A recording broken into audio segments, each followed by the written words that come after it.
my friend and I, we get in the car, and he was like, "Let me see one of those pens, man." And I'm like, "Absolutely not. Like, I'm not gonna. You don't smoke often, first off, and I don't." And I don't. I'm not know. trying to get into a head-on collision. Yeah. Right I just got here, dude, and I was like, and it was like, pull over, just pull over. So we pulled over into a Chick-fil-A parking lot. Yes, the perfect place to get blasted. Yeah, and he's just like, he takes one hit, and he's a major Pussy. Correct, but no, he's not. But he had a major coughing fit. And I'm like, two best friends just blowing out, talking about what's going on. We might talk about politics or what I bought off Amazon. It's bottle up and explode. Yeah! Woo! Fuck yeah! It's bottle up and explode. Hello, everybody. Welcome to Bottle Up and Explode with Bryson and Michael. I'm Bryson. I'm Michael. And Michael, how are you doing today, buddy? Dude, well, we're in a different location today. We are in a different location. We are in my house. Yes, sir, we are. We're in Michael's new home right here at 8... Augusta, Georgia. Oh, man. We're in my dining room, I'm overlooking the living room and a nice picture of former President John F. Kennedy and his wife, Jackie. Mm-hmm. My grandmother bought it the day he was elected and then passed it down. And now I have it, and now it's the centerpiece of my my She mantle. bought it the fucking day he was elected? When was he elected? You ordered it. Like you could order it from Time magazine. Word. So he was president in what, the 60s? I'm not real clean on my American history. 60s. Have I told the story about Kennedy? About his assassination? No. Michael, I'm pretty sure we've heard that one. I've told it on the show? No, I'm talking about the Kennedy assassination. Tell your fucking Kennedy story. You fucking goofball. I was scared that I've told this story. It's a really good story. I'll make it really quick. So, you son of a bitch. So, Kennedy was in Dallas. I'm just, no, that's not it. I was in Dallas, right? Kennedy was going by. Okay, no more Kennedy jokes. God damn it. This is very disrespectful in front of the Kennedy portrait. We're sitting in front of this man's portrait ragging on his death. We're sitting in front of this man's portrait right now. This is totally disrespectful. Anyway, so during World War II, John F. Kennedy was serving with his brother, and I cannot remember the specific ship they were on, but essentially the ship sank or was under attack. And was it the Titanic by any chance? Jesus. Plus, again, our apologies to President Kennedy. So John F. Kennedy is serving on PLT. I can't remember the number, but he was serving on a ship and with his brother, and it was under attack, and I think it was either sinking. And my grandfather was on one of the ships that saved President Kennedy, or John F. Kennedy at the time. And when he was running for president in the mid-'60s, I believe, he came through Cleveland, and my grandfather was there, and he called out to him, and he stopped and came back and had like a 10, 15-minute conversation with him right there. Like, could you imagine, like, in the middle of, like, a rally, like, a candidate's, like, walking through, and then someone's like, "Hey, I served with you," and he just stops and turns around and has a 10 to 15-minute conversation with you. That's like that real, like, down-home grassroots political movement shit. Like, that's when you're running for city council. That's what I do. That dude's a real dude. I was that's a dude right there.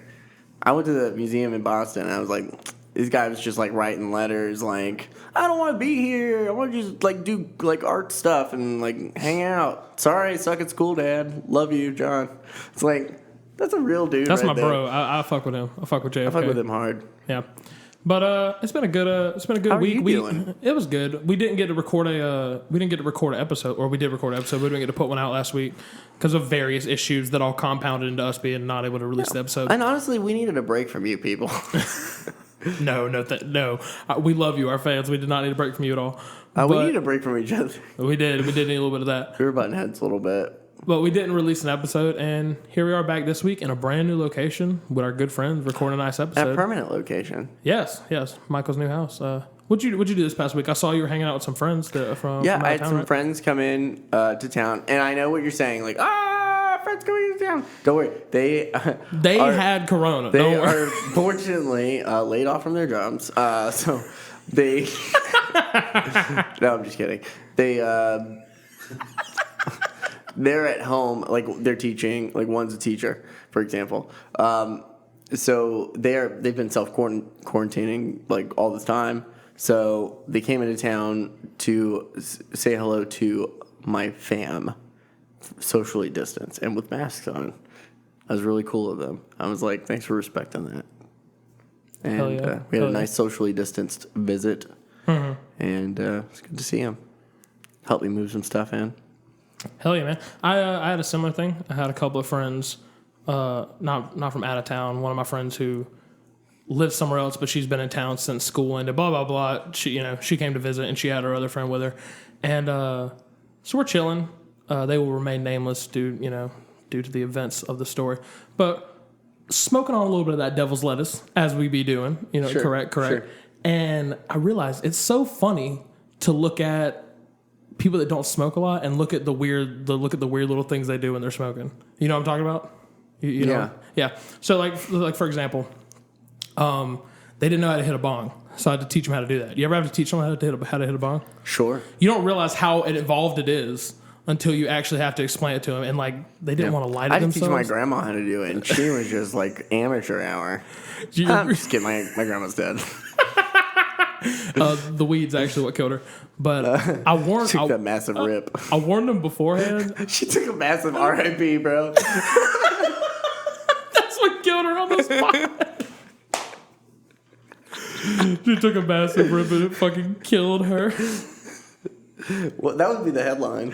That'll be the Well, that's a good ass headline. First woman TMZ. ever to die of smoking weed. Massive RIP. Marijuana takes massive hit. Massive RIP. The subline would be, or the subtitle would be, marijuana industry takes. What's another good? What's another funny thing to add to this joke right here? Article writes itself, guys. Jesus Christ. TMZ, call me. Have you I ever, live at 8. Oh, no. Have you ever been smoking with someone and they get really anxious on you? Like someone who's not someone who's not accustomed to it? Me. No, for real. Have you ever smoked with an inexperienced person and they've like bugged out on you a little bit? Yeah. Yeah. Tell me about that. Or would you rather me go first? Yeah, you go ahead. Okay, so I've had that happen many times. So I feel like one of the funniest stories was I was with my good friend from high school at the time. Those of you that don't know, I'm 20, so I'm pretty fresh out of high school. Probably covered that on the show, but if not, here we are covering it again. So this is maybe like 3-4 years ago. We're parked in the woods somewhere, as all teenagers doing illegal things are, and it's raining, and we're smoking a blunt as we do, and I start getting this scratch in the back of my throat after we're smoking it, and I'm coughing a lot, and then I'm trying to stick my finger down my throat because I think there's something in my throat, right? Because I'm trying to throw it up. So I'm trying to stick my finger down my throat because I think I have like a piece of paper stuck in it or something that's making me cough. And then in doing that, I made myself puke. So then I look over at this dude and he's fucking tweaking. He's sitting there. He's like, what's going on, man? Why are you puking? And he's freaking the fuck out. And he starts going. I thought he was going to go into like a fucking panic attack. Oh my god, that's so funny. And then I was like, nah, man, I just need some water. So I got out of the truck and I was licking rainwater off of the truck because I was thirsty.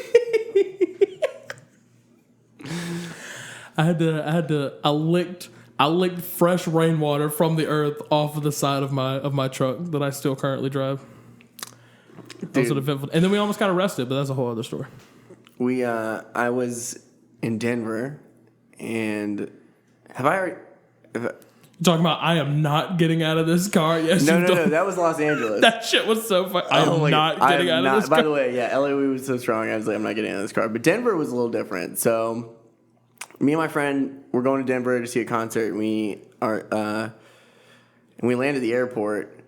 And we meet up in Florida, by the way. And I decide, like, I'm going to purify myself for this Colorado weed. Chastity. And I didn't pack. I said, I'm not going to bring any weed with me. I drive down there, and it is the most stressful drive. There's traffic and construction everywhere, and I'm just thinking, oh, God damn it, you didn't bring any? Like, fuck, you didn't bring any? It's very stressful. And then I get there, and then the flight is terrible. I'm the middle seat between this lady who is enormous. My apologies. But she's hanging over in my seat. My apologies to your enormous ass. This gargantuan bitch sat next to me on the plane. But she's all up in my seat. You know? Should have bought 2 tickets. I'm trying to be rude, but I'm the middle seat, and my friend is up against the window. So we arrive in Denver, and there's this car sharing app, and it's basically like an Airbnb for cars. So the guy gets there, he drops off the car, and my friend's like, well, I wonder how the guy's going to get back home. And I'm stressed out. I'm like, no need to inquire. I'm sure he'll figure it out.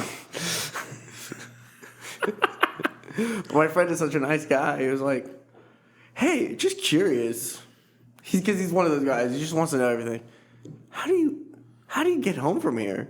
And he goes, oh, man, I don't know. Take a taxi or, maybe my wife will come pick me up. It just depends on the schedule. He's like, I mean, we can take you home, man. And I was just, so stressed out. I was like, no. And he's like, how far away do you live? He's like, 30 minutes. I'm like, oh. Oh, fuck that. No, that's when you have to reel back on your offer, where once they actually take you up on it, you're like, actually, man, I was just saying shit. I didn't want to take you anywhere. He was too deep. He looks at me and he goes, 30 minutes is not so far. And I'm like, you're not going to put this on me now.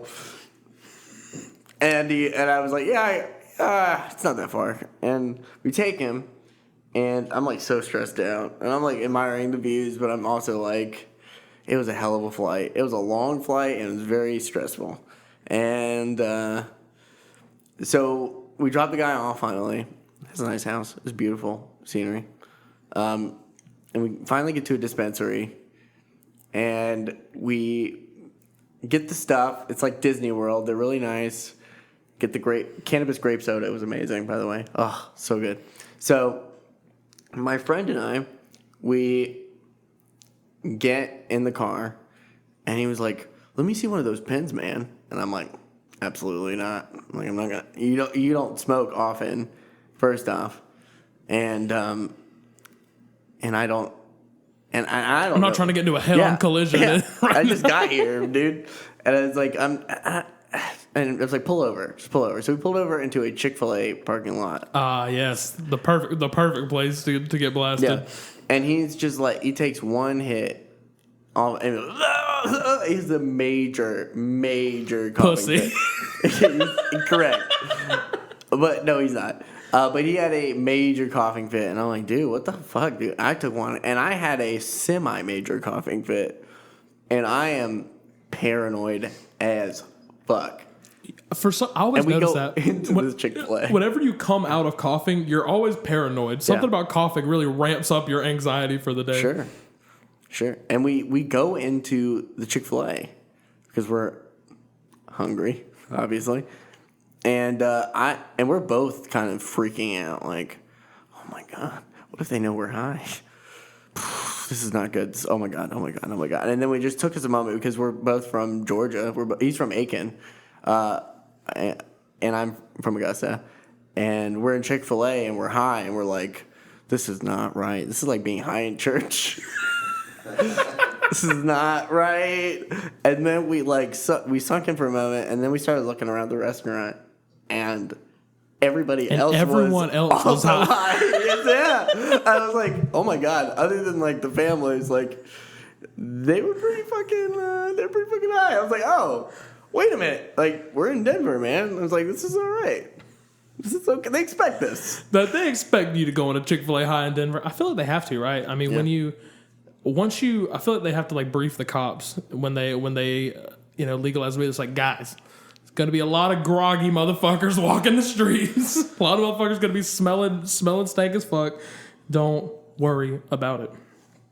So y'all were freaking out in Chick-fil-A because y'all got too high. We got a little nervous. Then we calmed down, had some little chicken nuggies, chilled out, had a good time.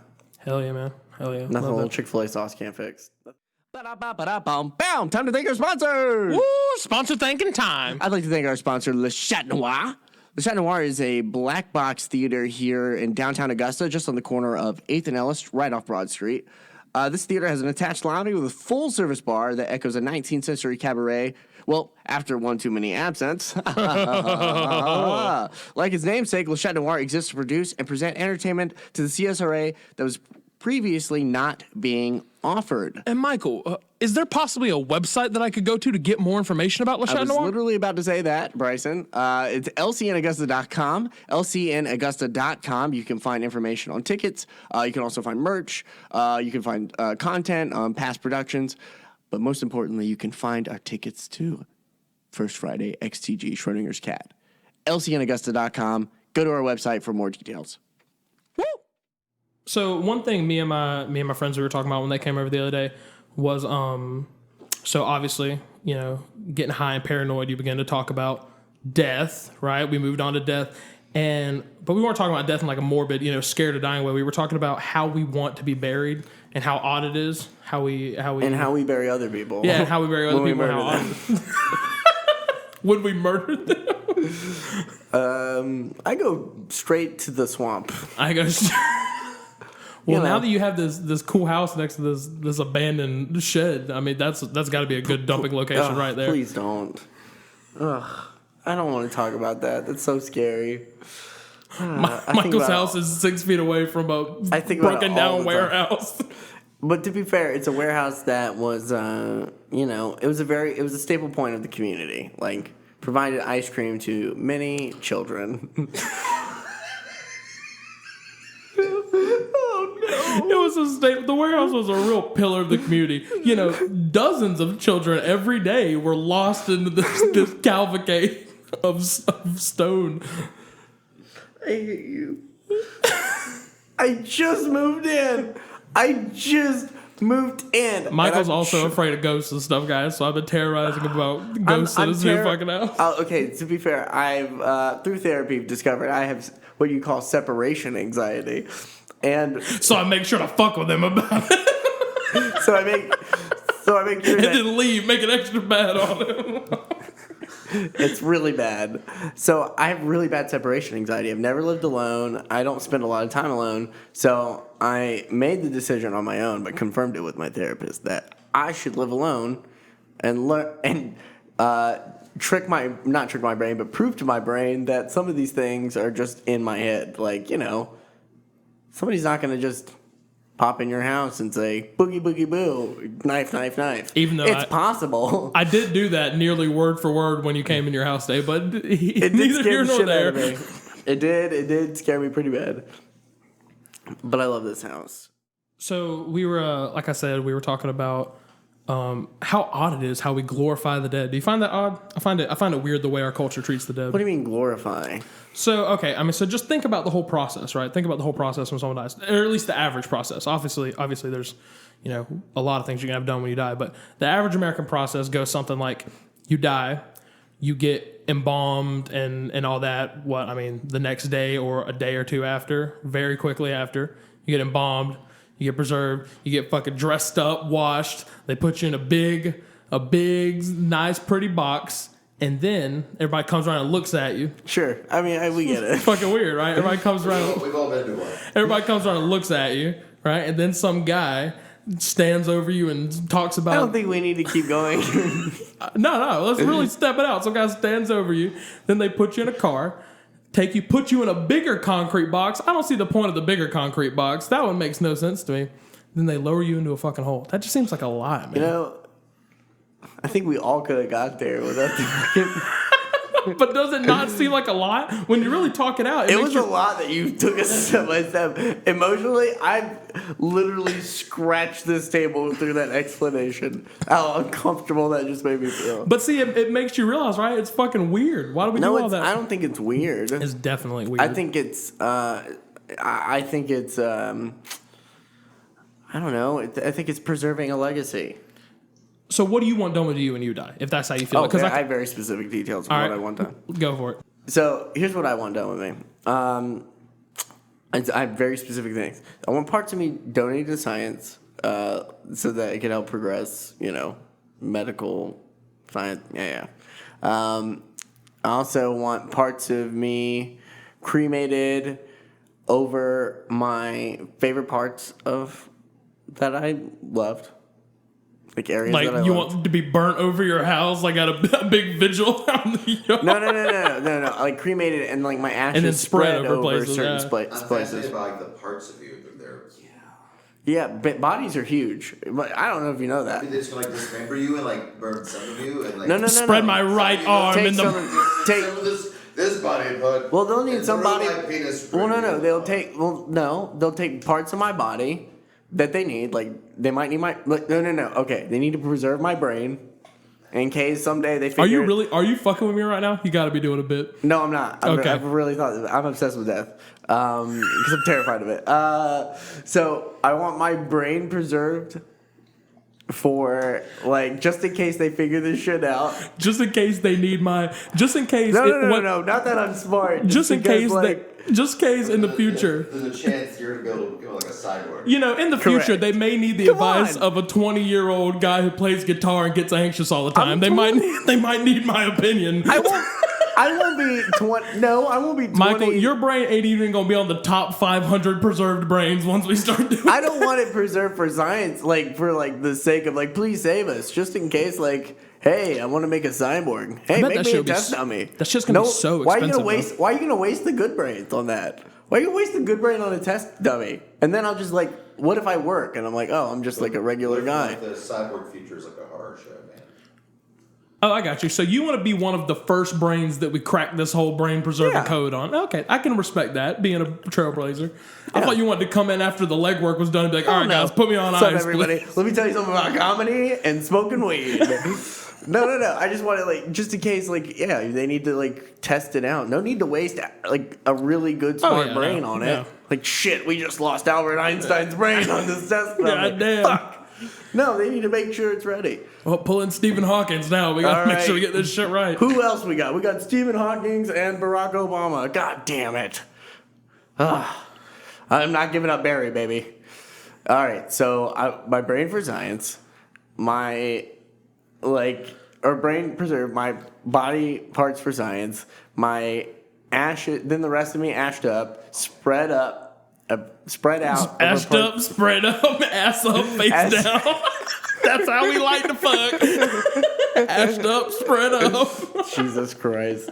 No, so my ashes spread over parts of places that I love, and then the little rest of me, this is very specific, I want to be like made into like seeds and like fertilizer, and then made into a tree. Like you plant gonna grind your bones into seeds. Well, no, like you can make like into fertilizer, and then you make it into tree. Okay. And then into tree. Into tree. And the last thing I want to do, this is the coolest thing. I saw this online. I want the rest of it made into like a vinyl.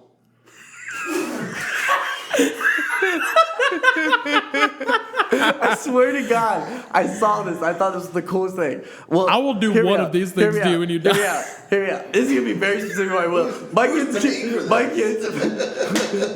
kids are gonna hate me. They're gonna look at my will. They're gonna be like, "I'm not doing all this shit." Yeah, no, you got one of these things. Yeah, like what part? Like Here's what I want to know. They want to press you into a vinyl. What fucking sound are you gonna make? What?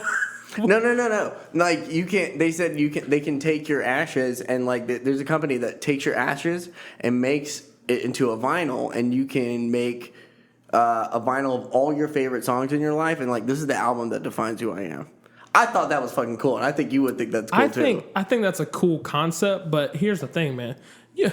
You know me, I'd need like a four record LP to put out. I need a double album. Dude, that's fine, man. There's a lot of human body. You need to gain some weight to it. This shit accomplished. For those of you that know, Andrew, our wonderful sound technician engineer, is miming that I would need 4 records because I'm fat. Appreciate it. But dude, shout outs to that gargantuan lady from the other story. I feel your pain. But do you know, ironically, before Sinatra died, before he retired from music, he did one last concert, right? And he only did 11 songs that defined his life. Could you imagine? Frank Sinatra. Sounds like they got fucking gypped out of their money, man. I would be mad. I'd want my money back for the ticket. That's like the last ride. The last. You know, the last ride, the last ride, the last set, the last gig.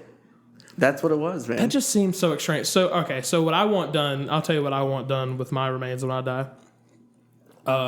When I die, I was telling Brandon, as soon as the final breath of air leaves my body, okay, as soon as you shit your pants, as soon as I get done defecating my bowels and I'm good and fucking dead, let me go through the whole process, right?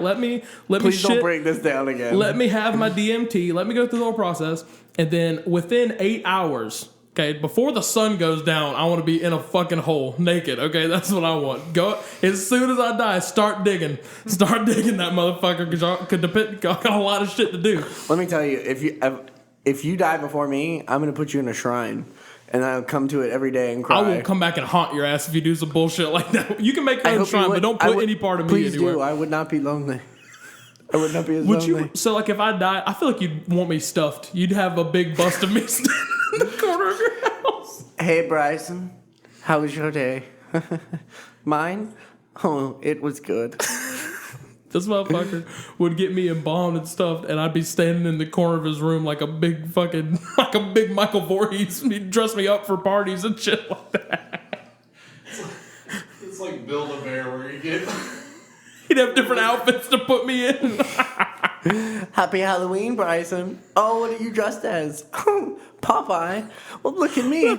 I'm just...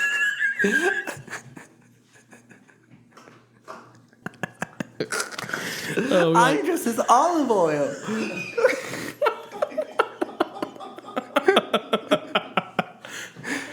We match again this year. And and the thing is, we don't even talk about it. That's how close we are.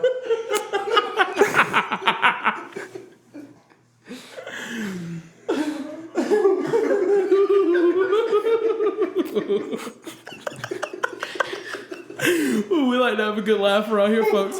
We hope you're chuckling along at home to this one.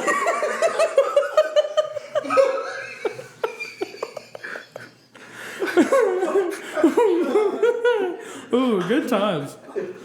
Hey, while we're in this beautiful laugh break, please go down below, leave a comment, leave a like if you haven't already, folks. Leave us a 5-star review.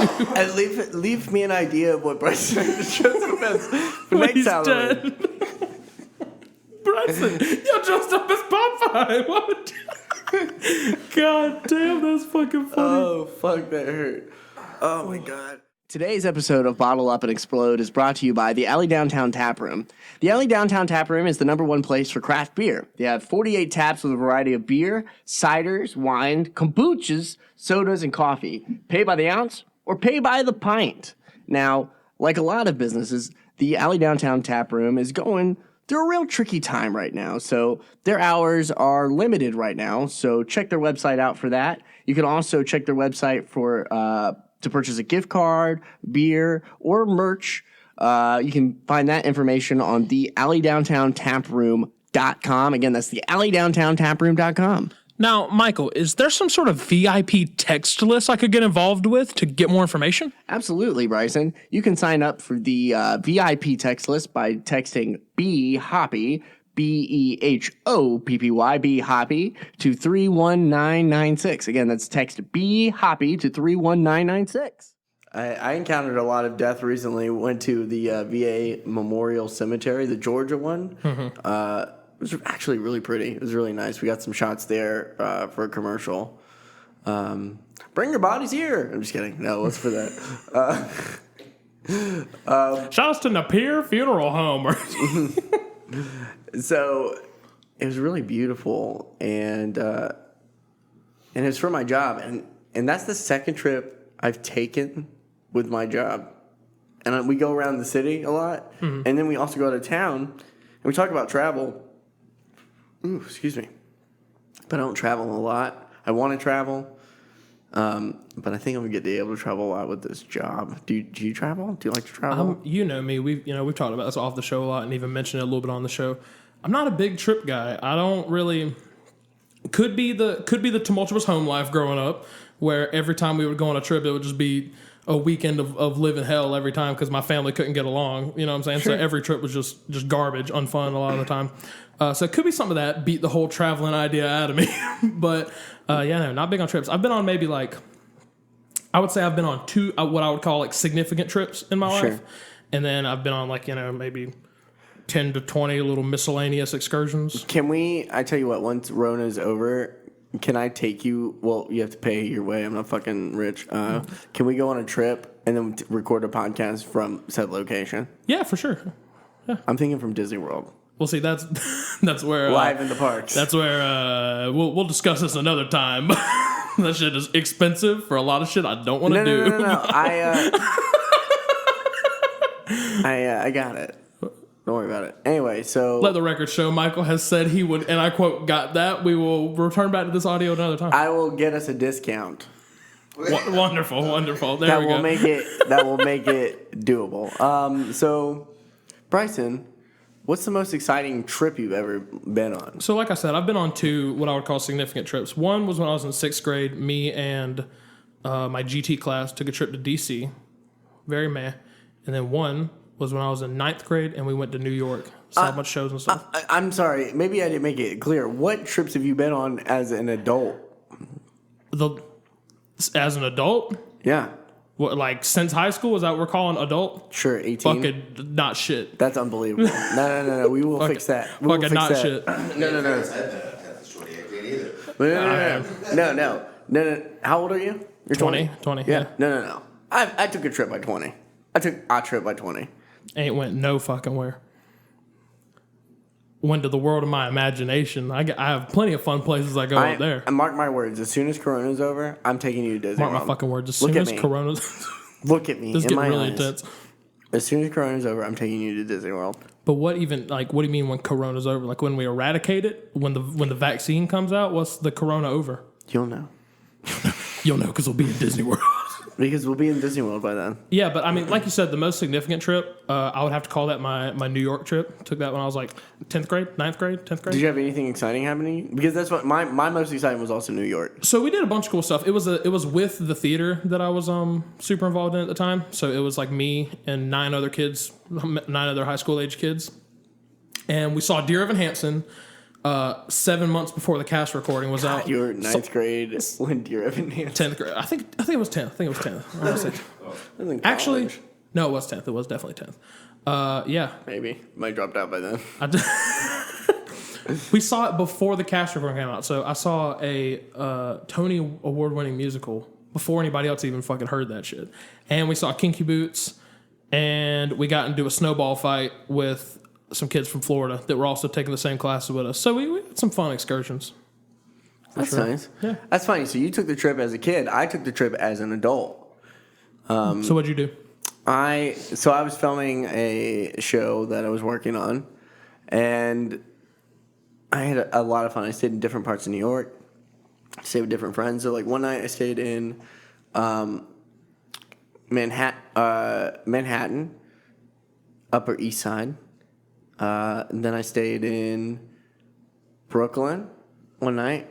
Then I stayed in Long Island one night. And then one night I stayed in Washington Heights.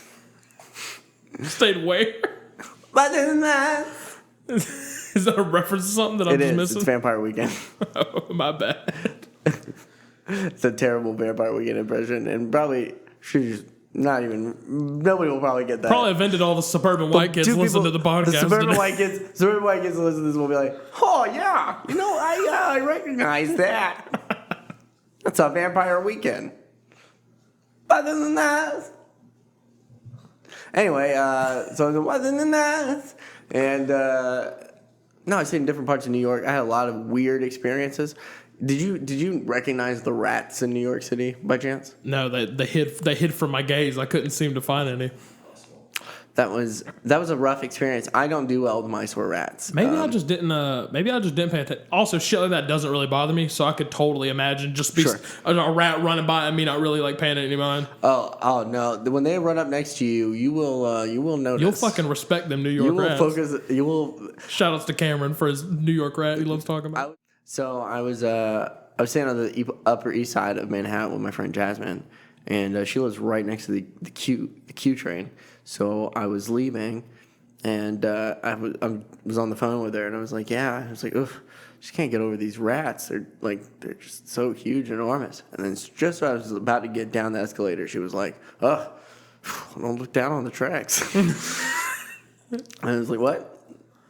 And I'm like, "Oh shit!" And I looked down, and they are even bigger on the tracks, and one was so big it could barely get in the hole it was trying to get in. Jesus fucking Christ. This Gus ass rat like a Cinderella. Like, I found the king rat. Oh my God. I was like, Jesus, that thing was huge. It was an enormous rat. It was like, oh, I was like, oh God. I was like, I shake just even thinking about it right now. But I love New York. It's beautiful. I got offered weed so many times. I was just scared. I didn't know him. So sadly, I was under the watchful eye of our chaperone, so I was not offered weed. Actually, I was offered weed at one point, but obviously I did not take it. Dumb of you. We did a lot of cool stuff though. We took a bunch of like classes because it was related to the theater trip, so we had to do these fucking workshops. So for 4 days, we were like learning choreography from like one of the dudes in Hamilton, doing a bunch of cool shit like that. It was a good time. Wow, man. Your 9th grade in Hamilton was out. Yeah, no, that one is a fact. I was in 9th or 10th grade when Hamilton came out. Yeah. I think I was going through my quarter life crisis at that point. No, that was way earlier. So my friend JJ and I were walking through Central Park or Washington Park. I don't remember. Anyway, so we were on our way to go to this Japanese soul food place. Yeah. Which it's really good. Best potato salad I've ever had in my life. You laugh. That's not the food I thought you would be having at a Japanese soul food. I was thinking like goat sushi. That's what I was thinking. No.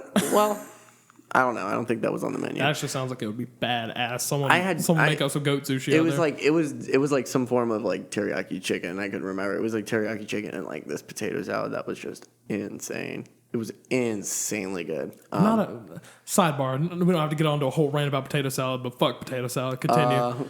We'll talk about that another day. Maybe save that for a hot take because I'll put my foot in your ass about potato salad. So we're walking through the park, and this guy just keeps going, weed. Hey, man, weed. I'm like, what's that guy saying? He's asking if you want to buy some weed. And I'm like, I do. Is it safe? And he goes, I don't know, man. That's New York.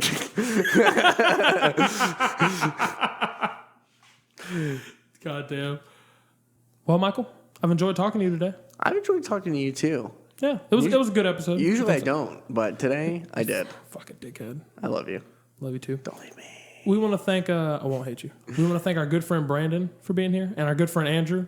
We appreciate both of them coming and helping us out, keeping us on task, keeping us sounding good. Well, you've been listening to Bottle Up and Explode with Bryson and Michael. I'm Bryson. And, I'm Michael. Thank you. Two best friends just brought it out, and now it's time to go. But tune in next week, you sexy motherfuckers, for another episode of Bottle Up and Explode. Tune in every Sunday on YouTube, Spotify, Apple Podcasts, or wherever else you get your podcasts. Thank you. Bottle up and explode.